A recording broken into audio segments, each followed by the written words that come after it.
Hello students, যেটা বলবো যে বার্ষিক যে টাকা কনভার্সের সুদ বছর 1417 টাকা হবে তার মধ্যে আমরা এখানে আসল পি সমান x টাকা ধরবো, সুদের হার r সমান 6%, t সমান 5 বছর, i সমান সুদ সমান জিজ্ঞাসা চিহ্ন।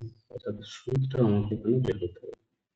আচ্ছা, এই অঙ্কটা তোমাদের ক্লাস 8 এ যে নিয়মাবলী আছে সেখানে কোনো নিয়মাবলী দ্বারা এখানে করছি না আমি। এটা ক্লাস 10 এর যে সরল সুদ কষার ফর্মুলা আছে, অর্থাৎ আয়তন পিআরটি বাই 100, সেই ফর্মুলা ইউজ করে করছি, কারণ এইভাবে অঙ্কটা খুব সহজে হয়ে যাবে। ঠিক আছে, দেখো তোমরা, সেটা হচ্ছে এখানে আমরা যেটা করতে পারি, আসল হচ্ছে আয় সমান, আসল হচ্ছে x একটা, আর হচ্ছে 6 সমান হচ্ছে 5। তাহলে এটাকে আমি লিখতে পারি x ইন্টু 30 বাই 100। একটা জিরো কাটাকুটি করে এটা যেটা দাঁড়ায় 3x বাই 10। দেখো এইটা হচ্ছে তোমার সুদ।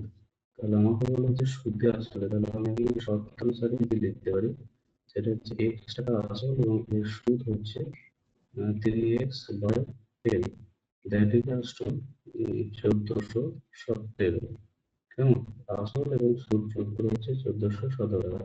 তাহলে এখান থেকে এটা ভগ্নাংশে যোগ করে আমি যেটা পাই সমান হচ্ছে 1417 টাকা, that equals to x equals to 1417 into 10, 1417 into 10 by হচ্ছে 13।